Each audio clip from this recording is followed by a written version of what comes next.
Então, durante esses 3 dias, nós vamos tratar sobre o tema da unidade da igreja. Eu não quero dizer com isso que os irmãos tenham um problema de falta de unidade. E quem sabe até pode ter. Qual é a igreja que às vezes não tem suas dificuldades?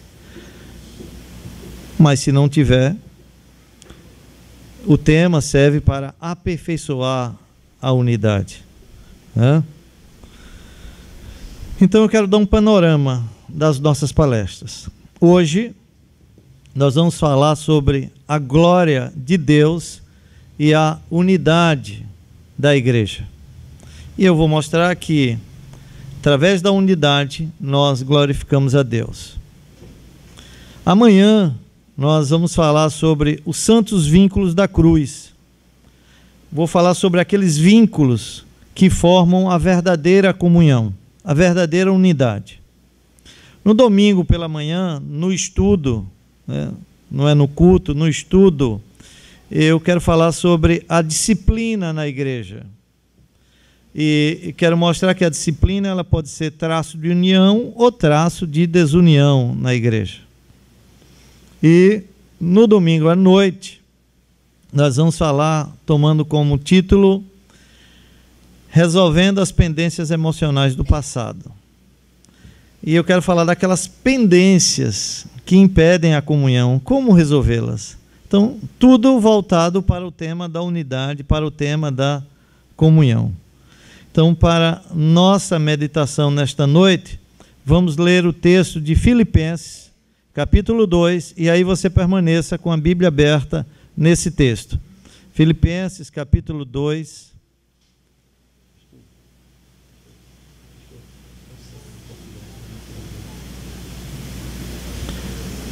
Está vindo.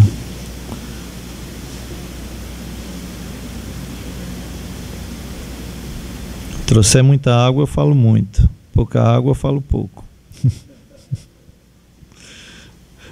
Filipenses, capítulo 2. Obrigado, viu, meu irmão?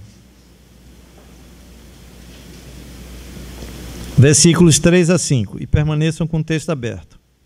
Diz assim: Nada façais por partidarismo ou vanglória, mas por humildade, considerando cada um os outros superiores a si mesmo.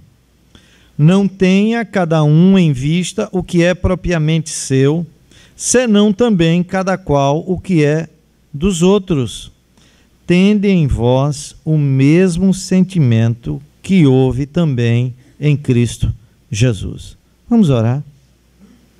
Senhor nosso, grande é o teu nome, infinita a tua glória, o teu poder, a tua majestade. Tu és o Deus eterno, infinito, insondável, onisciente, onipotente, onipresente. Deus gracioso, bondoso, misericordioso, justo, sábio. Deus de justiça, acima de tudo. E Deus de graça. E nesse instante, nos rendemos em tuas mãos e clamamos por tua graça, por tua misericórdia, porque sabemos que a tua misericórdia triunfa sobre o juízo. De nós mesmos, ó Senhor, nada merecemos e nada podemos fazer. Queremos declarar aqui toda a dependência de ti. E por isso nos aproximamos do teu trono, reconhecendo ser trono de graça, trono de misericórdia. E não vamos confiando em nossos méritos, mas nos méritos de Cristo Jesus, aqueles méritos que foram conquistados na cruz do Calvário e imputados a nós por pura graça. E estamos aqui a clamar, fala, Senhor, aos nossos corações. Edifica a tua igreja agora, edifica o teu povo. Faz com que essa palavra penetre aos corações e dê frutos. Frutos que perdurem para a eternidade. Promove, Senhor, a unidade de forma mais profunda possível, de forma que as pessoas que estão fora possam ver e crer que verdadeiramente estamos em Cristo. Dá-nos essa graça, Senhor, em nome de Jesus. Amém. Irmãos, o título da nossa mensagem nessa noite é A Glória de Deus e a Unidade da Igreja. Irmãos, quando falamos de Cristo, eu penso que nenhum aspecto é mais importante, mais sublime e mais chegado ao coração do Senhor do que o aspecto da unidade. Deus ama a comunhão. O Trino Deus é de uma comunhão tal que, a despeito de ser o Pai, o Filho e o Espírito Santo, coexistem em apenas uma pessoa. Eles têm unidade na divindade, na glória, no poder e nos propósitos. Quando estivermos no céu, também manifestaremos uma unidade como essa. No entanto, queridos, fomos regenerados para viver essa unidade, desde já aqui na terra, ainda que de forma imperfeita, mas nós fomos chamados para viver essa unidade. E esse é o desejo de Cristo em sua oração sacerdotal. Por favor, acompanhem comigo o texto de João 17, 21, sem desmarcar Filipenses 2. João 17, 21.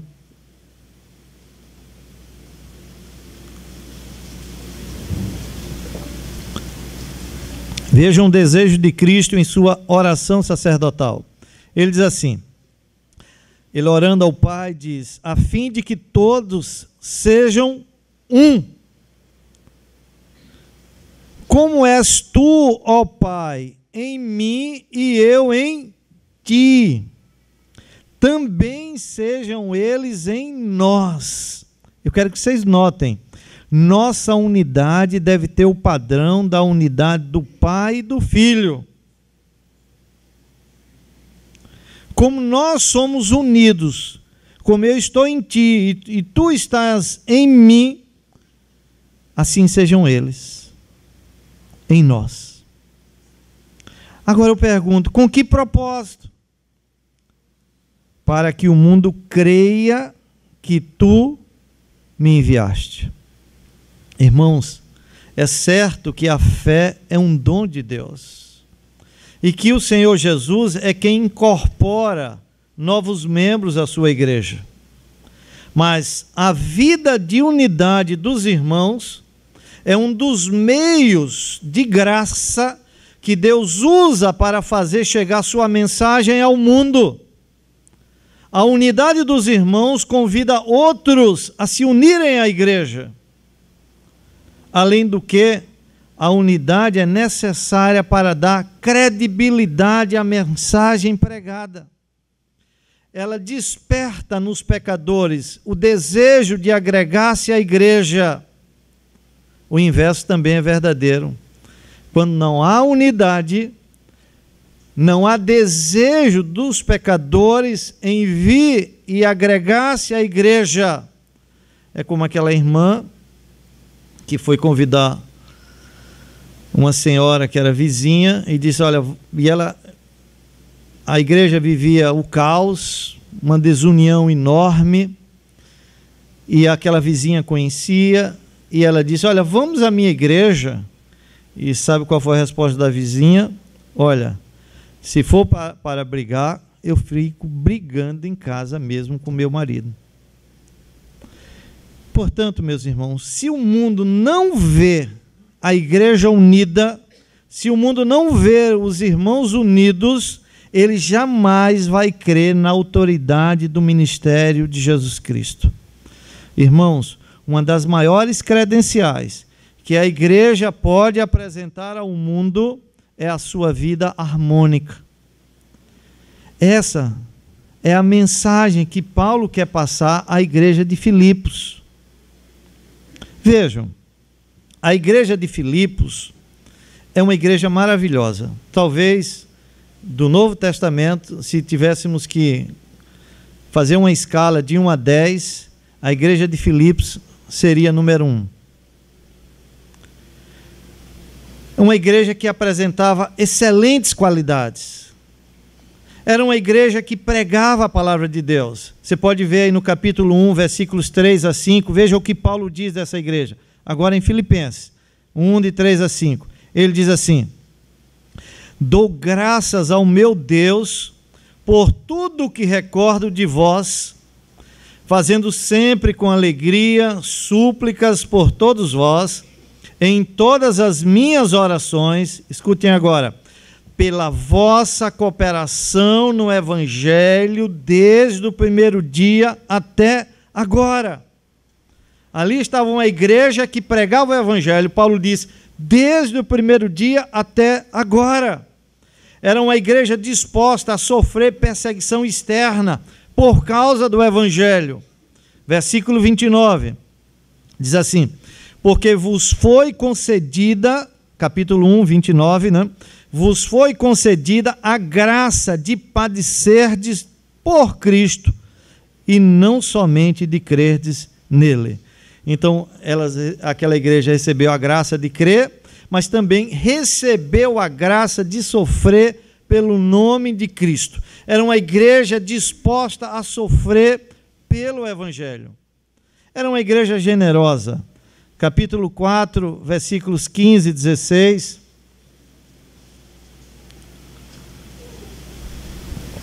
Paulo diz assim: e sabeis também vós, ó Filipenses, que no início do Evangelho, quando parti da Macedônia, nenhuma igreja se associou comigo no tocante a dar e receber, senão unicamente vós outros.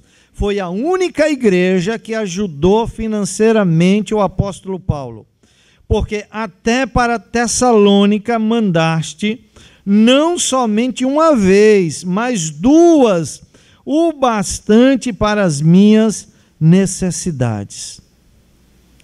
Dá para ver, né? Com respeito aos negócios externos, essa era uma igreja que agia corretamente. Uma igreja que pregava o Evangelho, uma igreja disposta a sofrer pelo Evangelho, uma igreja disposta a ajudar os seus obreiros, uma igreja generosa, uma igreja piedosa.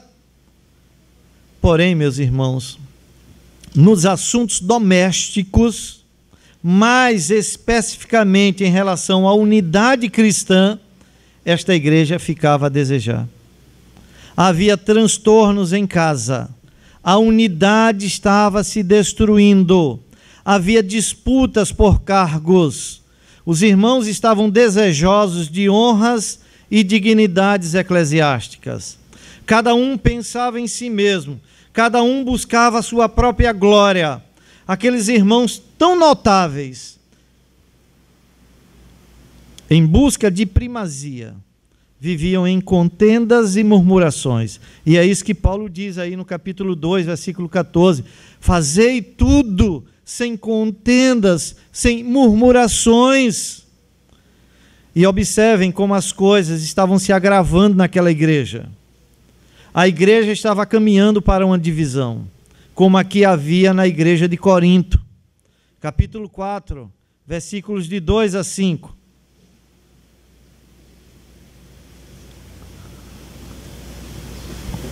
Paulo diz: rogo a Evódia, rogo a Sintique, pensem concordemente no Senhor.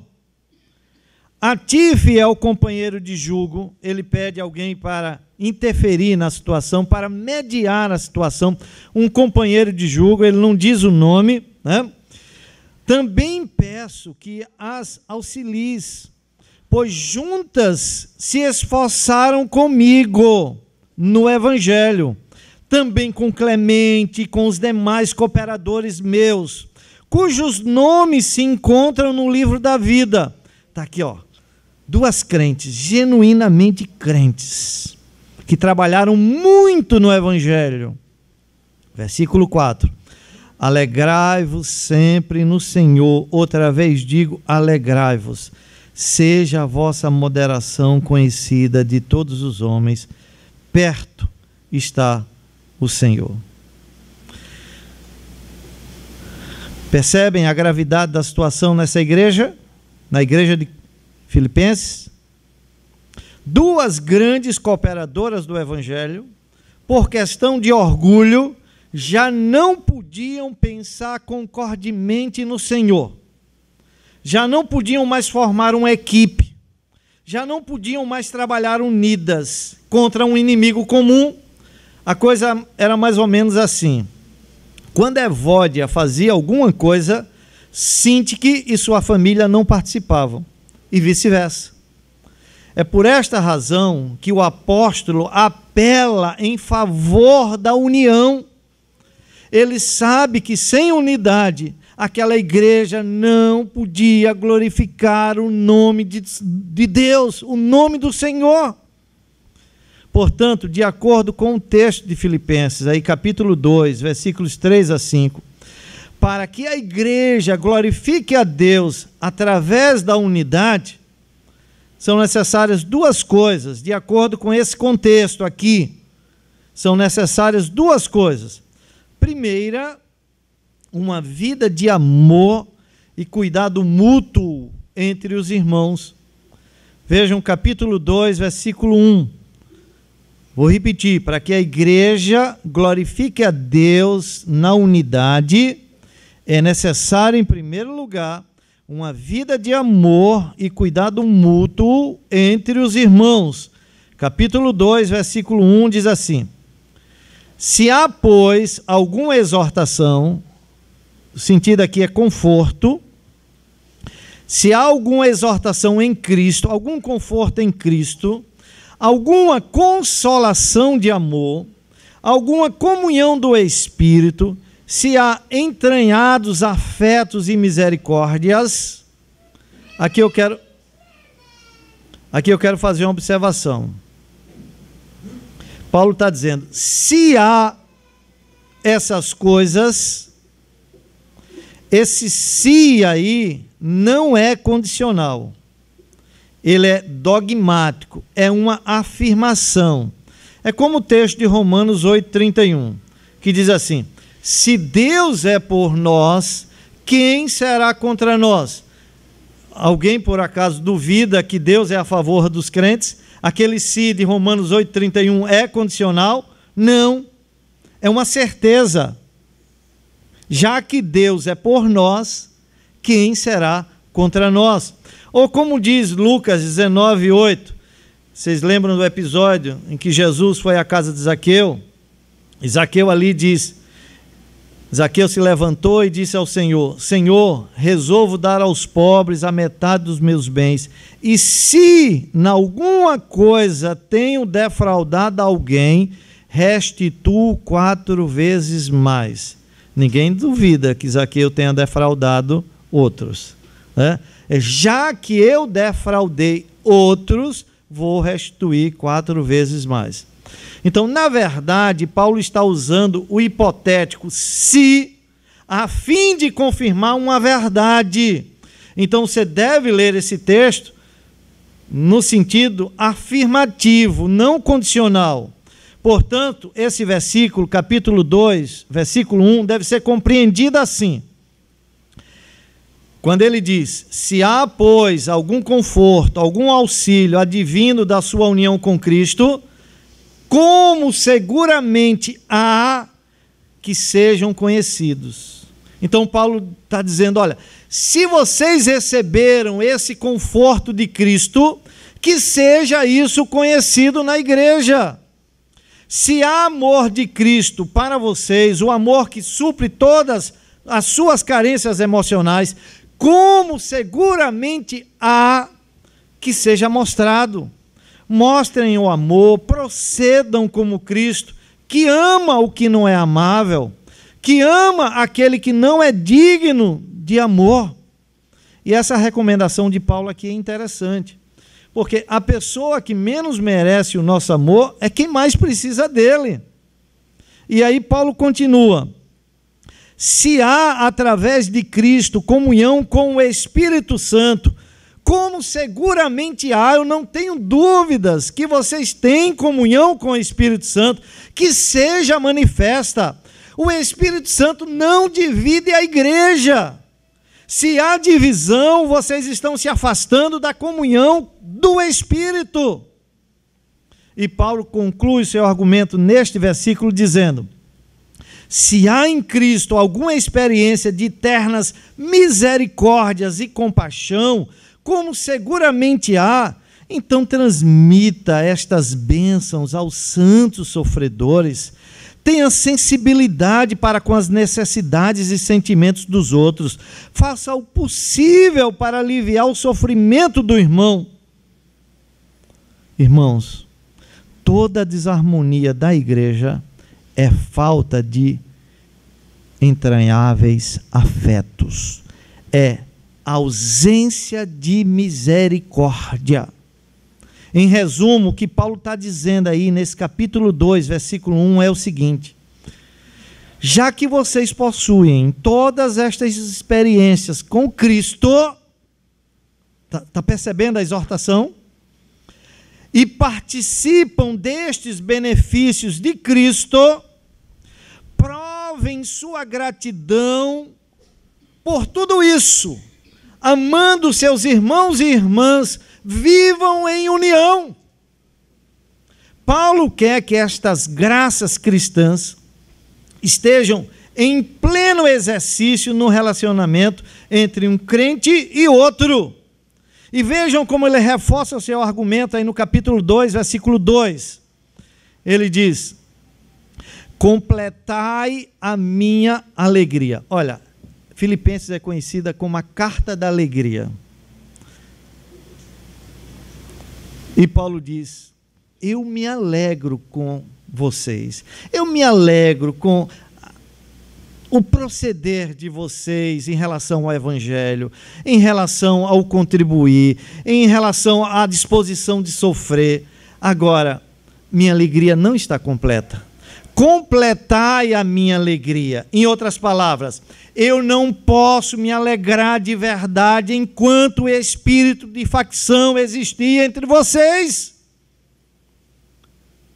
E ele diz: completai a minha alegria, de modo que penseis a mesma coisa, tenhais o mesmo amor, sejais unidos de alma, tendo o mesmo sentimento. Os crentes de Filipos precisavam desesperadamente unir-se ou seriam derrotados. Paulo quer que os filipenses sejam unidos como Jonatas e Davi, como uma só alma. Vejam capítulo 1, versículo 27.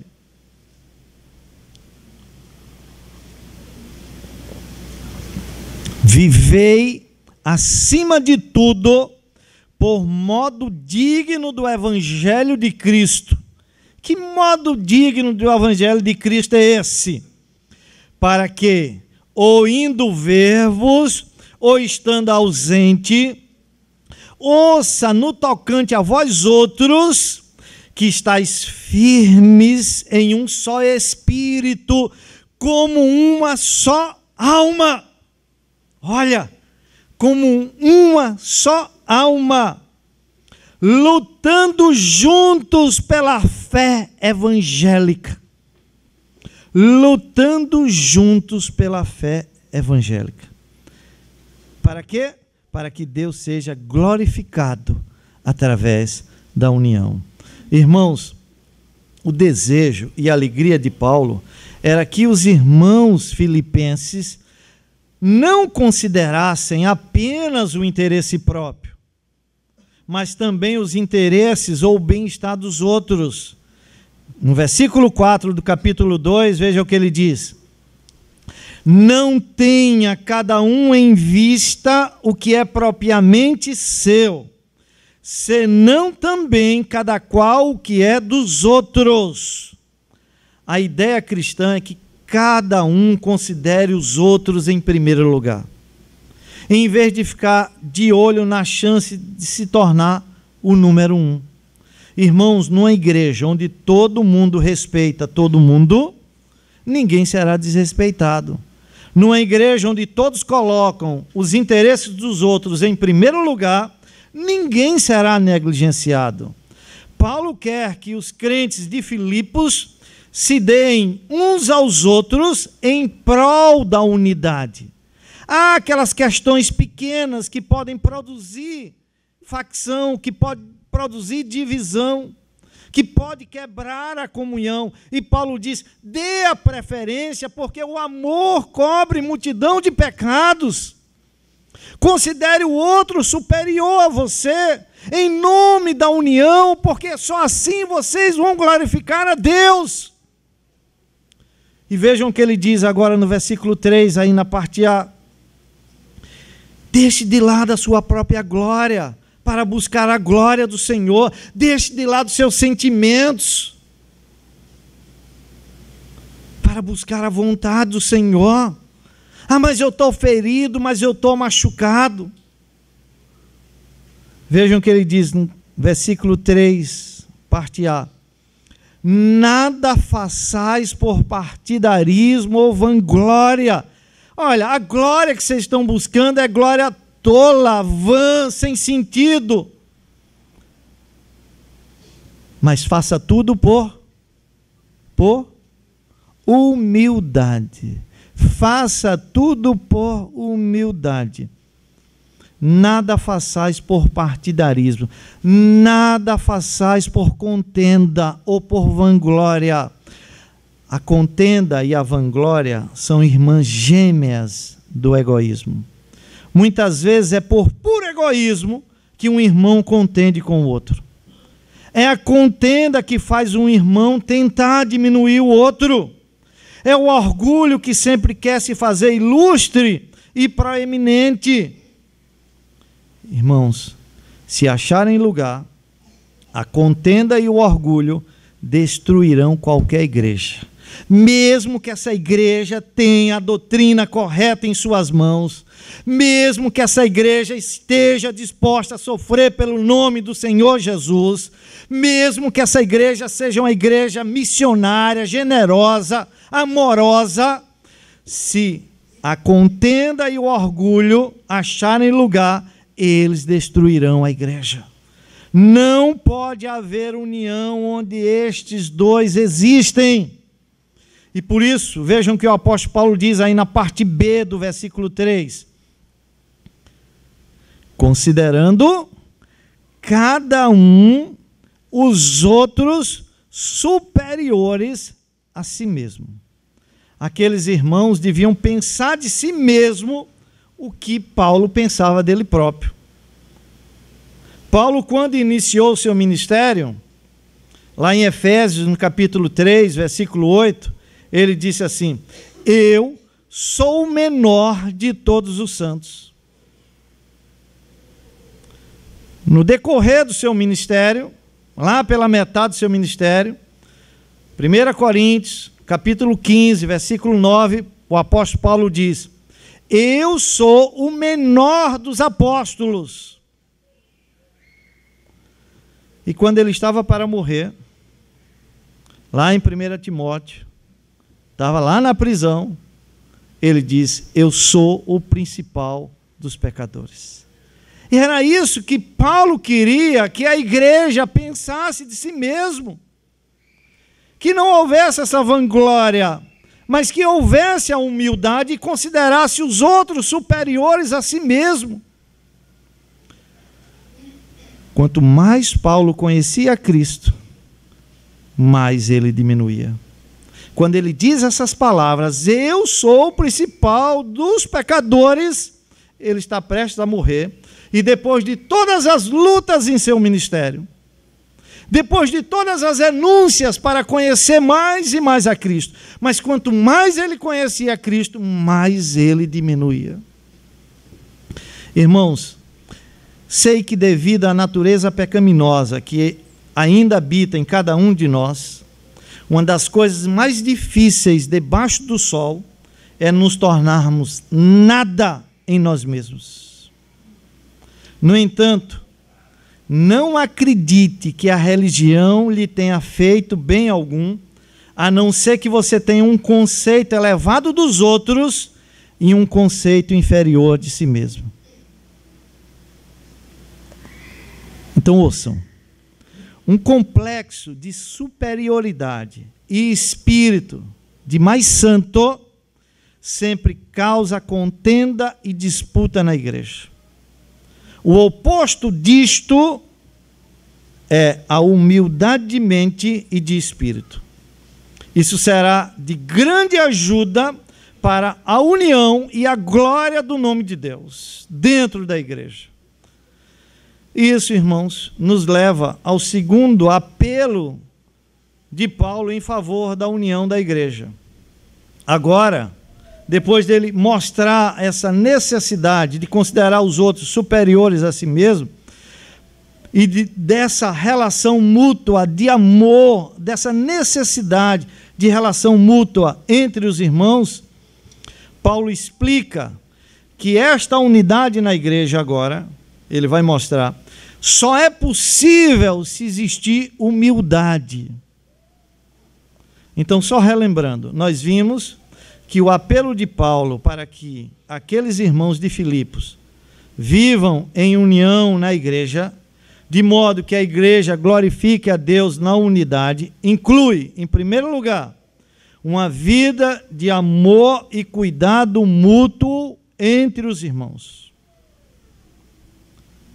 Em segundo e último lugar, uma vida de humildade entre os irmãos. Prestem atenção agora à leitura dos versículos 5 a 8 do capítulo 2. Agora vocês vão entender melhor o que é que Paulo está dizendo.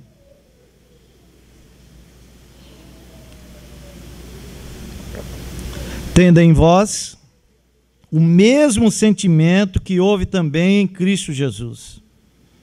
Pois ele, subsistindo em forma de Deus, não julgou como usurpação o ser igual a Deus. Até podia, né? Que ele era Deus, mas ele não quis. Antes, a si mesmo se esvaziou, assumindo a forma de servo, tornando-se em semelhança de homens e reconhecido em figura humana, a si mesmo se humilhou, tornando-se obediente até a morte e morte de cruz. Eu queria que vocês vissem aqui a maravilha. A igreja está vivendo em desunião. E qual é o exemplo que Paulo vai colocar diante daquela igreja? Aquela igreja precisa viver em humildade, ela está buscando a vanglória. Cada um buscando ser superior aos demais. E qual é o exemplo de humildade? Cristo. Irmãos, de todos os exemplos bíblicos de humildade, o maior, sem dúvida, é o próprio Senhor Jesus. Sua vinda à terra foi um impressionante ato de humildade. Paulo diz que Cristo esvaziou-se a si mesmo, não é isso que diz o texto? Esvaziou-se a si mesmo, quando se fez semelhante aos homens. E a pergunta é, esvaziou-se de quê? E a resposta é, esvaziou-se de sua glória, irmãos. Glória que ele tinha junto ao Pai, antes que o mundo existisse, deste lugar ímpar, deste estado inimaginável. Cristo voluntariamente se afastou para distante desta glória e dela destituído, viver dias de vergonha e vexame. Quão profundamente ele sentiu isto. E foi por esta razão que ele, na noite anterior à sua crucificação, teve que clamar do mais íntimo do seu grande coração, dizendo assim, lá em João 17,5, e agora glorifica-me tu, ó Pai, junto de ti mesmo, com aquela glória que tinha contigo antes que o mundo existisse. Cristo diz, Pai, eu tenho saudade dessa glória. estou completando a minha carreira.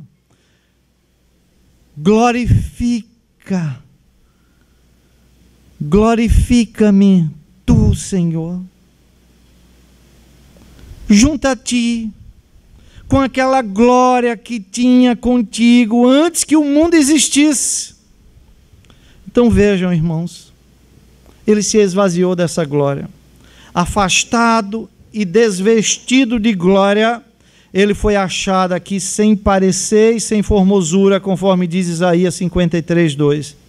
Irmãos, como Cristo é diferente dos homens que frequentemente buscam glória, diferente daqueles irmãos filipenses que estavam brigando entre si em busca de glória.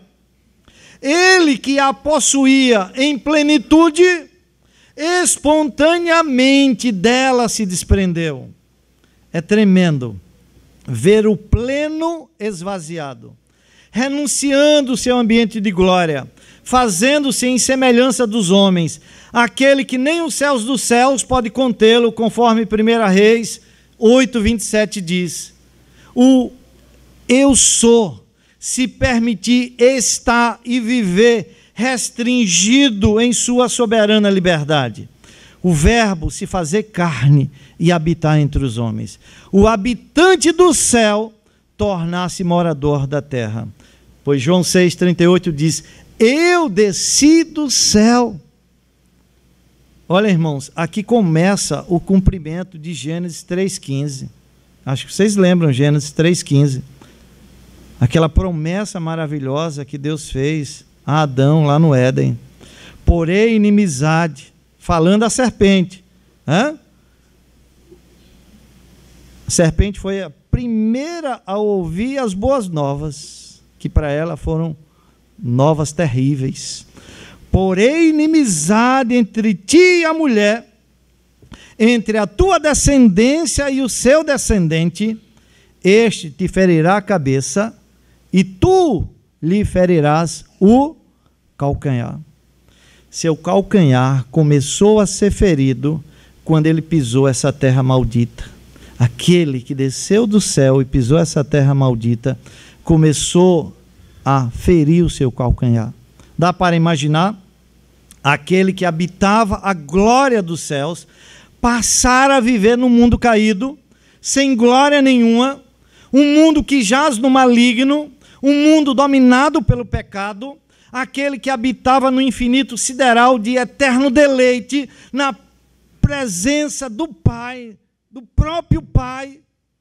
Voluntariamente, ele desceu a este reino de miséria, a fim de armar sua tenda por um pouco de tempo com os pecadores.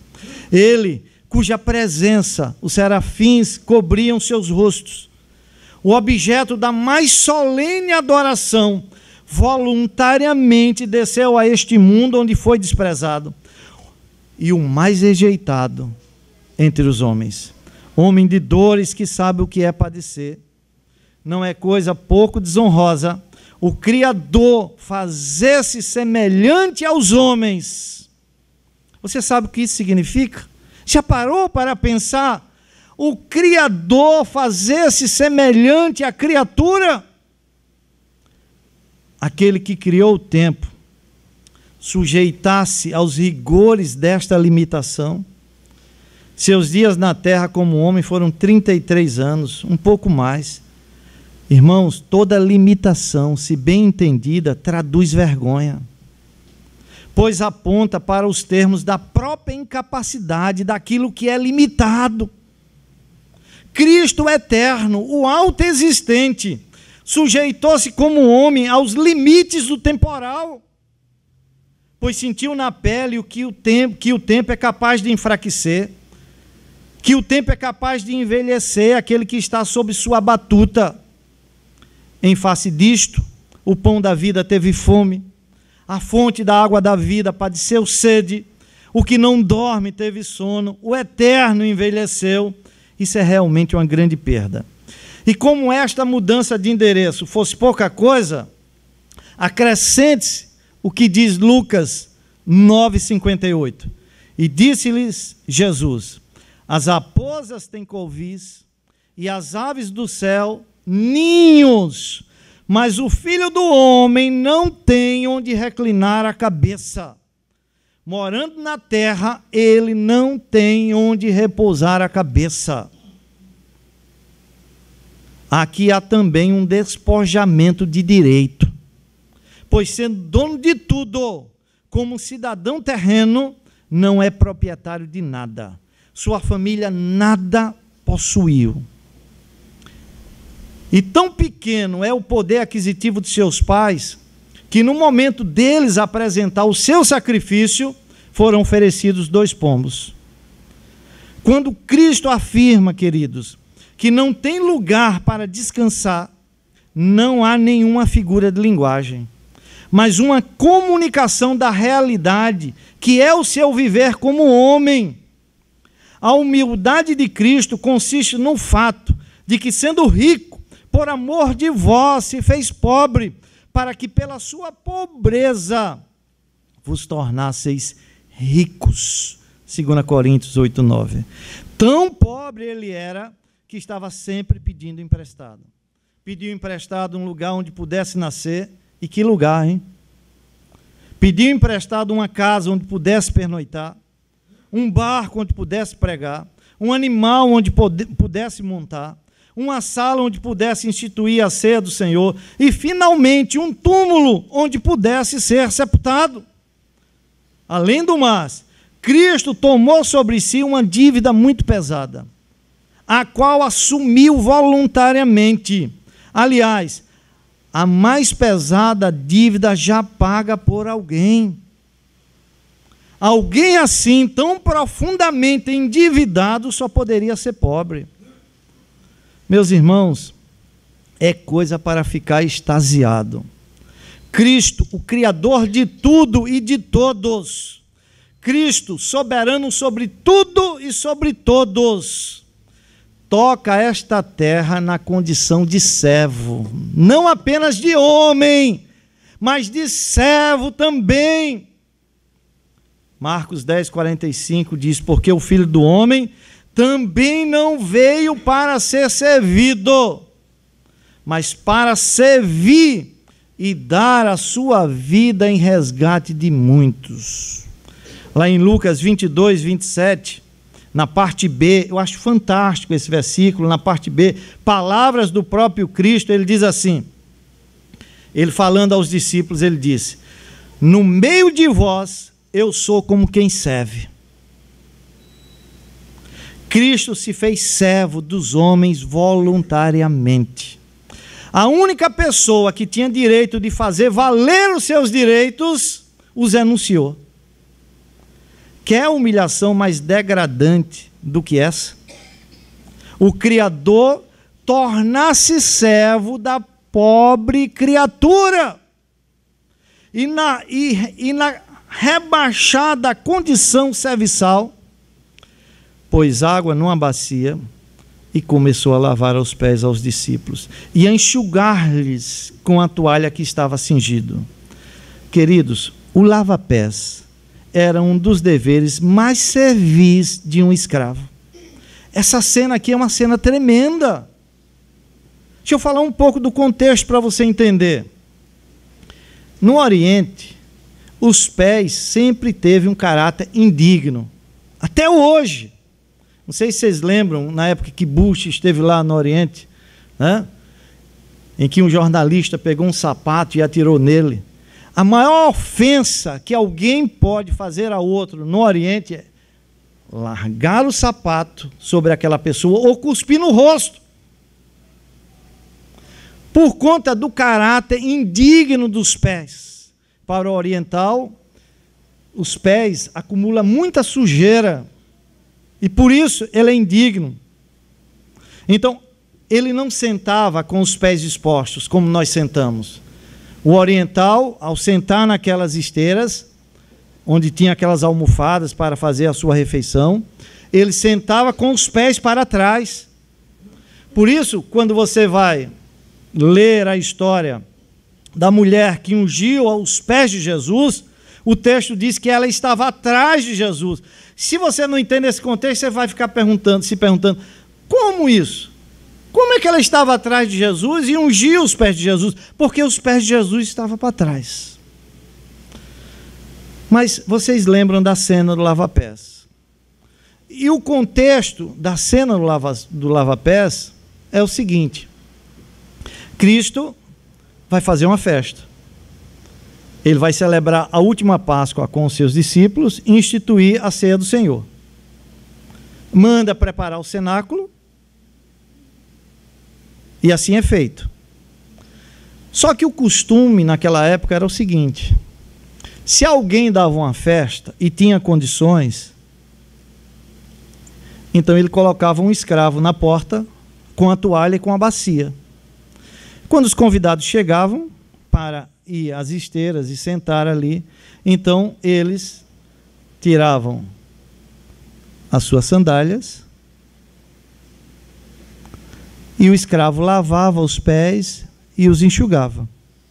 Cristo, naquela cena que eu mencionei, está com os pés sujos, porque o fariseu não deu essa cortesia a ele. Certo? Muito bem.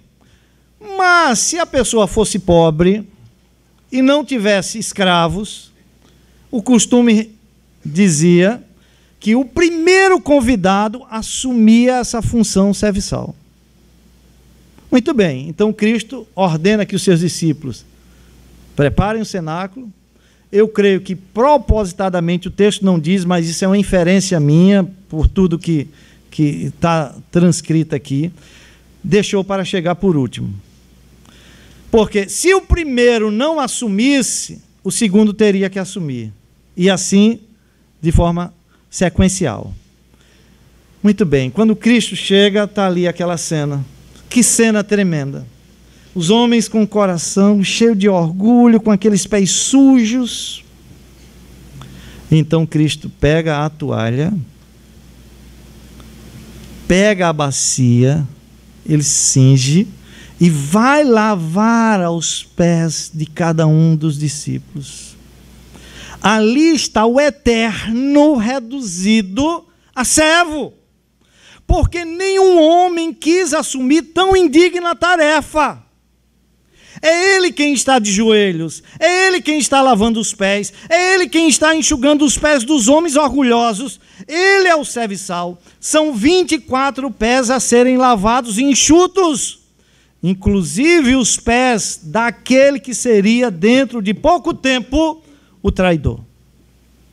Essa é uma humilhação real, palpável, incontestável, visível, daquele que é o Senhor dos senhores, o Rei dos reis. Aquele que é Senhor tornou-se servo para sempre, eternamente. Esse texto eu quero que você consulte comigo. Lucas 12, 37. Palavras de Cristo.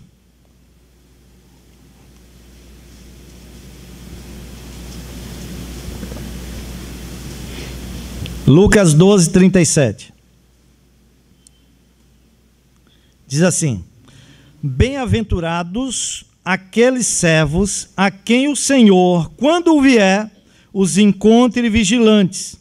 Em verdade vos afirmo que ele há de cingir-se, dar-lhes lugar à mesa e, aproximando-se, os servirá.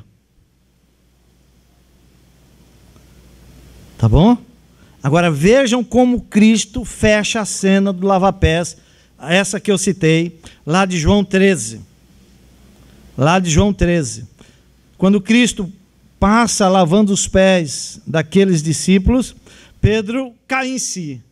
Não, Senhor, de modo nenhum tu vais lavar os meus pés. Eu é que devia estar lavando os teus e tu está lavando os meus. Pedro, o que eu faço não compreendes agora, mas compreenderás depois.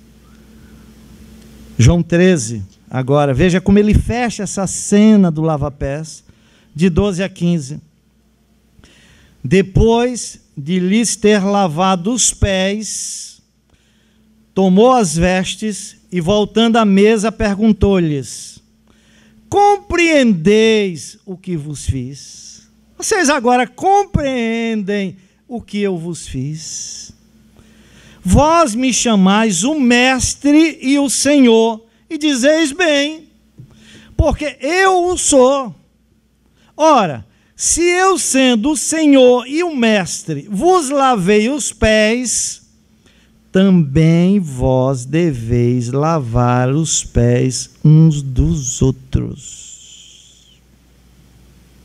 Que pancada, que pancada. Porque eu vos dei o exemplo, para que, como eu vos fiz, façais vós também. Meus irmãos, eu queria toda a sua atenção agora. Esta é precisamente a argumentação de Paulo aos irmãos filipenses. Que haja em vós o mesmo sentimento que houve também em Cristo Jesus, que sendo o Senhor da glória se esvaziou para servir. Ele abdicou do direito da glória para fazer a vontade do Pai. Esvaziou-se, humilhou-se, tomou a forma de servo e morreu numa cruz. Queridos, vamos aplicar isso para as nossas vidas. Eu quero falar agora ao teu coração, querido irmão, querida irmã. Se Jesus pôde humilhar-se para descer do céu e servir os homens, será que você não pode humilhar-se? Descer desse diabólico orgulho e servir aos irmãos em amor e comunhão, em nome da unidade e da glória de Deus? Infelizmente, você gloria-se naquilo que deve ser a causa da sua vergonha. Meu irmão, minha irmã, se Jesus Cristo verdadeiramente se humilhou tão profundamente, você não deveria estar constantemente disposto a se humilhar em sua tão pequena medida? Será que diante do exposto, de ver como Cristo se humilhou, você não estaria disposto a ter profunda vergonha pelo orgulho que porventura tem manifestado? Aí eu agora faço uma pergunta. Por qual razão você vive orgulhoso ou orgulhosa? Porque tem beleza? Não seja orgulhoso. Isso é somente pó, ar e poeira misturados. Você vai desaparecer. Está orgulhoso porque tem propriedades, habilidades e talentos e recursos materiais? Seja humilde. Isso que você tem não é próprio, é emprestado. Não seria uma tolice ficar orgulhoso de uma coisa que lhe é emprestada? Quem é que te faz sobressair? E que tens tu que não tenhas recebido? E se o recebestes, porque te vanglorias como se não tiveras recebido, diz Paulo lá em 1 Coríntios 4,7, aos coríntios orgulhosos. Então ouça, não há motivo para orgulho. Você tem mais pecado do que imagina. Você tem mais manchas do que beleza. Olhe para Cristo e seja humilde. É algo estranho ver Deus se humilhando e você se exaltando.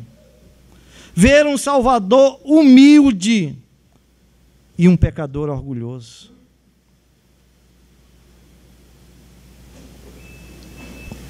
Irmão, irmã, tenha a mesma disposição de Cristo. Siga seu exemplo de humildade. Tome Cristo como padrão de humildade no servir uns aos outros.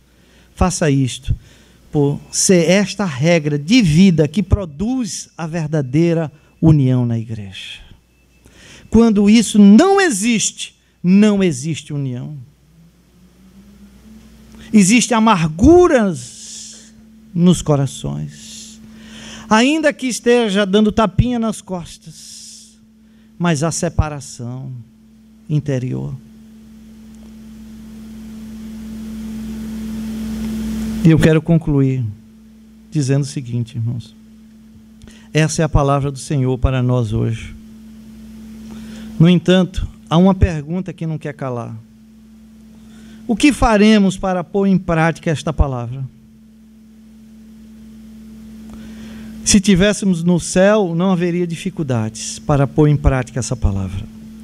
Lá experimentaremos a mais perfeita comunhão pessoal, na mais excelente comunidade possível. Lá não haverá pecado nem egoísmo, não haverá competição ou rivalidades políticas, não haverá desacordo, todos terão a mesma mente e o mesmo amor. Mas eu quero que vocês ouçam uma coisa, ouçam o Evangelho. O desejo de Deus é que na igreja, mesmo com toda a imperfeição que temos, desfrutemos do antigozo celestial, vivendo essa unidade. Assim como o Pai, o Filho e o Espírito vivem em união. O desejo de Deus é que através daquilo que já recebemos de Cristo, se há os entranhados afetos de amor e misericórdia, se há a consolação do Espírito, se há comunhão,